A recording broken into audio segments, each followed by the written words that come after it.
मनापासून बिरजेताई इथंच होत्या, पण त्याला योग यावा लागतो, तो आज आला.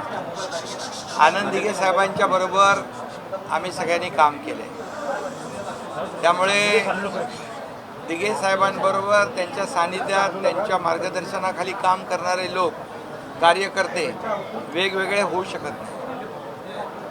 कारण दिघे साहेबांनी जे या महाराष्ट्रासाठी, ठाणे जिल्ह्यासाठी, समाजासाठी जे काम केलं आहे, ते काम कुणालाही विसरता येणार नाही. आज मी मुख्यमंत्री आहे, तो दिघे साहेब माझ्या पाठीशी खंबीरपणे उभे राहिले म्हणून.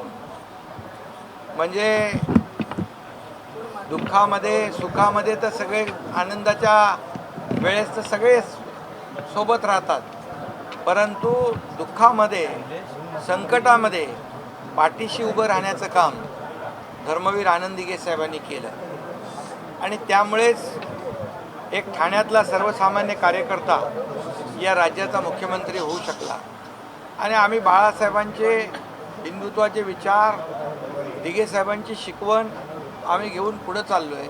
सरकार आम्ही 2 वर्षापूर्वी स्थापन केलं आणि सरकार स्थापन केल्यानंतर या सर्वसामान्य लोकांसाठी, या सर्वसामान्य लोकांच्या हितासाठी आम्ही निर्णय घेतले. आज राज्यामध्ये जर आपण पाहिलं, 2.5 वर्षाचा कालावधी जर आपण पाहिला महाविकास आघाडीचा आणि 2 वर्षाचा महायुतीचा कालावधी पाहिला, तर बंद पडलेले प्रकल्प, बंद पाडलेले प्रकल्प हे सगळे आम्ही सुरू केले. आज राज्यामध्ये सगळीकडे जे काही एक विकासाची जी काही कामं सुरू पाहतो आहे आपण, ती सर्व कामं जी आहेत, एक पॉझिटिव्ह, एक सकारात्मक भूमिका आम्ही घेतली आणि सर्वसामान्यांच्या हिताची भूमिका घेतली, म्हणून हे सर्व सुरू आहे. एकीकडे विकास आम्ही करतो आहे, दुसरीकडे कल्याणकारी योजना आम्ही आणतो आहे. आज मुख्यमंत्री माझी लाडकी बहीण योजना, मुख्यमंत्री युवा प्रशिक्षण योजना, मुख्यमंत्री अन्नपूर्णा योजना, मुख्यमंत्री शेतकरी वीज बिल माफ योजना, हे सगळ्या ज्या योजना आहेत, म्हणजे विकास आणि कल्याण या दोघांची सांगड आम्ही घातलेली आहे. आणि म्हणूनच हे राज्य जे आहे हे सर्वसामान्यांच्या हिताचा विचार करून पुढे चालतं. बाकी आम्हाला वैयक्तिक कुणालाही कुठलाही स्वार्थ नाही. हे राज्य पुढं गेलं पाहिजे, या राज्याचा विकास झाला पाहिजे.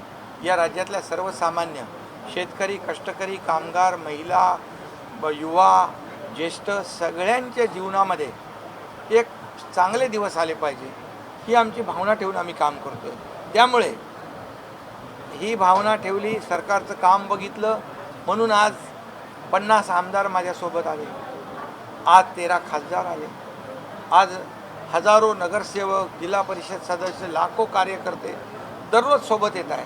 याचं कारण एवढंच आहे की आमचा वैयक्तिक कुठलाही स्वार्थ न ठेवता फक्त एकच स्वार्थ आहे, या राज्याचं कल्याण झालं पाहिजे. आणि हे आनंद दिघे साहेबांची शिकवण आम्ही पुढे नेतो आहे.